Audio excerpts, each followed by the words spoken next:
프리즈가 매년 9월에 열리잖아요. 갤러리들이 이제 참여를 하고 싶을 때 신청 마감을 그 전해 12월 달에 마감을 한다고 해요. 저희가 작년 12월 달에 굉장히 큰 일이 있었잖아요. 12월 3일 날 정치적인 혼돈 상황이 생긴 거죠. 못 열릴 수도 있다.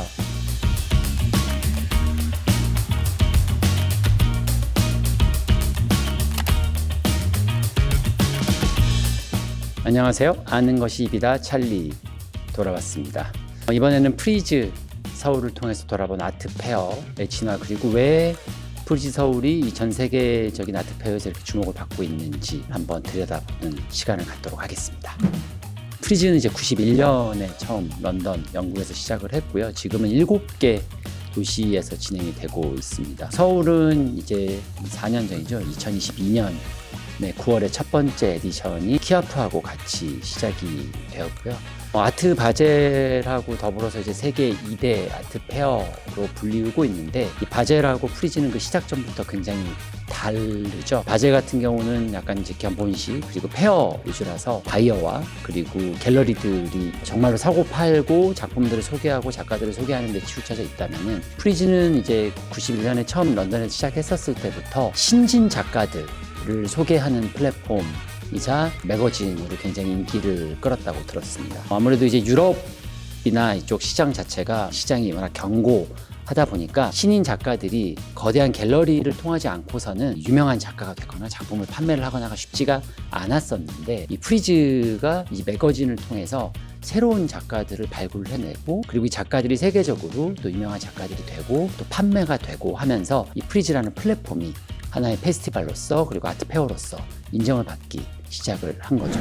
프리즈 서울 같은 경우는 전 세계에 있는 아트 페어 중에서도 굉장히 특별하고 좀 특이한 케이스이자 유니크하게 진화를 하고 있는 것 같아요. 새로운 어떤 시장의 개척 플러스 새로운 시장을 아예 창조하는 것을 목표로 프리즈 아트 페어를 굉장히 많은 분들이 이걸 아트 페어다라고 해서 처음에 접하기보다는 예술과 관련된 어떤 행사나 축제로 알고 프리즈를 접하는 분들이 굉장히 많단 말이죠. 이 한국이 굉장히 특이한 게 작가들의 팬덤들이 있는 거예요. 가령 예를 들자면 내가 한 번도 본 적이 없는 작가인데도 작품이 좋고, 아니면 이제 디지털을 통해서 작품이 내가 간접 경험을 하는 거죠. 그러면은 나도 모르게 작가의 팬이 굉장히 쉽게 됩니다. 한국 사람들만큼 이렇게 팬덤 커뮤니티에 또 익숙한 사람들이 없잖아요. 그러면은 이게 팬질을 하기 시작을 하는 거예요. 이 작가의 작품을 찾기도 시작하고 작가를 검색하기 시작하고. 근데 이제 외국 같은 경우는 특히 이런 아트 페어를 중심으로 일종의 이제 퍼널을 통해서 작가들의 커뮤니티가 이루어지고 있다라면은, 우리나라, 그러니까 특히 한국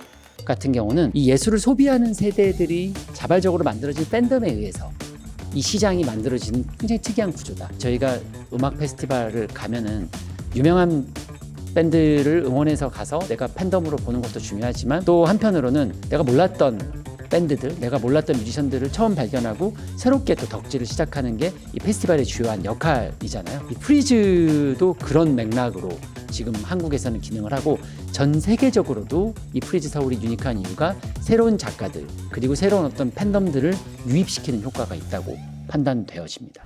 프리즈가 9월 달에 열리는데, 이 신청 마감을 그 전해 12월 달에 마감을 한다고 해요. 갤러리들이 이제 참여를 하고 싶을 때. 원래 이제 프리즈 서울에 유럽 갤러리들이 이제 굉장히 많이 참여를 해왔고 매년 신청들을 했는데, 저희가 작년 12월 달에 굉장히 큰 일이 있었잖아요. 12월 3일 날 정치적인 혼돈 상황이 생긴 거죠. 한국의 미래가 어떨지를 모른다라고 해서 굉장히 많은 갤러리들이 취소를 한 거예요. 그때 1월, 2월 달에 어떤 얘기가 돌았냐면은 못 열릴 수도 있다.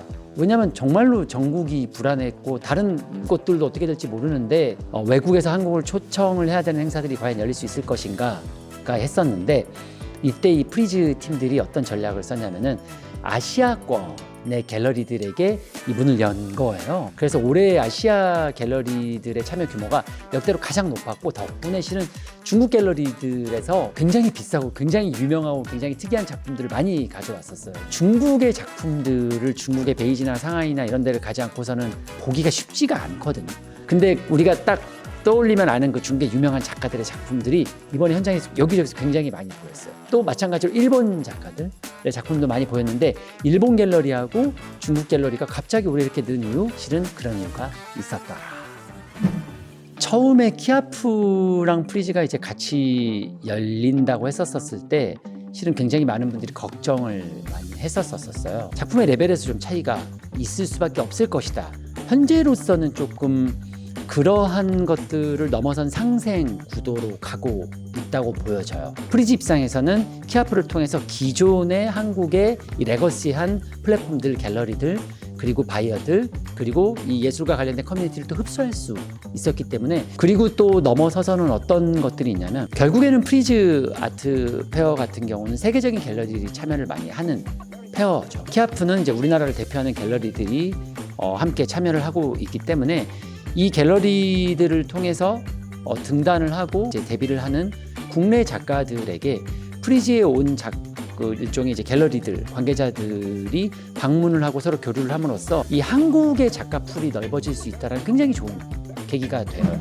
프리즈 2022년에 처음 들어와서 함께 그 브랜드 스폰서 일도 하고 프리즈 뮤직 일도 하면서 흥미로웠던 게, 프리즈라고 얘기하면 아는데 프리즈 아트 페어라고 하면 다른 행사예요. 역으로 질문을 했었던 분들이 몇 분 있었던 기억이 나요. 프리즈 아트 페어가 맞죠. 근데 모두가 이제 프리즈라고 불리고 있는데 그냥 단순하게 사고 파는 페어, 그러니까 굉장히 트레디셔널한 어떤 레거시한 이런 페어를 지향하지 않았던 것 같고요. 도시와 이제 결합되는 형태로 가다 보니 자연스럽게 예술을 매개로 해서 이 커뮤니티들이 함께 예술이라는 소재를 나눌 수 있는, 주제를 나눌 수 있는 장을 만드는 축제로 가고 있다. 그래서 실은 이 프리즈가 아트 페어인데 페스티벌의 감성과 형식과 형태를 지니고 있죠. 불교 박람회라든가 아니면 서울 북페어라든가 인천에서 열리는 락 페스티벌이라든가 이 세 개의 행사를 가는 소비자들이 같은 사람들이다 라는 얘기들을 온라인에서 굉장히 많이 마케터들도 그리고 팬덤들도 얘기를 하고 있습니다. 한국에서의 페스티벌 같은 경우는 이게 어떤 하나의 시즌에 머무르지 않고 내가 늘 영감을 충전하고 내가 늘 어떤 문화예술 그리고 혹은 굉장히 세련된 새로운 어떤 것들을 접하는 플랫폼으로서 지속적으로 기능을 하고 있는 것 같아요. 그런 맥락에서 보자면은 지금 프리즈에서 이 프리즈 아트 페어를 페스티벌처럼 플랫폼화하고자 하는 전략이 굉장히 잘 먹히고 있다라고 보여지고요. 정말로 비싼 작품을 사려면 내가 저 작품을 알아야 되잖아요. 온라인 SNS나 누군가의 귀로 듣는 것과 내 눈앞에 있는 저 작품이 얼마에 팔렸다라는 걸 아는 것은 굉장히 천차만별이라고 생각을 해요. 앞으로 사고 싶다라는 마음을 들게 만드는 거, 장기적으로는 언젠가는 이 작가의 작품, 이런 류의 작품을 내가 갖고 싶다라고 만드는 거, 그게 실은 어떻게 보면 예술과 인간, 그 사람들 사이의 어떤 고리들을 만들어 나가는 거고, 그런 것들이 지금의 어떤 목표가 아닌가라는 생각이 듭니다. 특히 올해부터는 프리즈가 공간도 문을 열었어요. 그래서 앞으로 좀 정기적으로 프리즈와 관련된 커뮤니티나 네트워크 행사들도 마련한다고 하니 다음 행보가 정말 개인적으로도 기대가 되고 저희랑도 많은 협업을 또 할 수 있기를 기대해 보겠습니다. 알아두면 언젠가 한 번쯤 써먹을 날이 오지 않을까 기대하게 만드는 고급 교양과 지식을 소개합니다. 여러분의 힙봉이 가득 차는 그날까지 아는 것이 힙이다 했습니다. 오늘 내용 유익하셨다면 좋아요, 구독, 알림 설정 부탁드리고요. 이번 프리즈 기간 동안에 가장 인상 깊었던 한 장면을 뽑아보자면 여러분들은 어떤 장면이 있었는지 댓글로 써주시면 이벤트 통해서 선물 보내드리도록 하겠습니다. 다음 주에 또 만나요. 꼭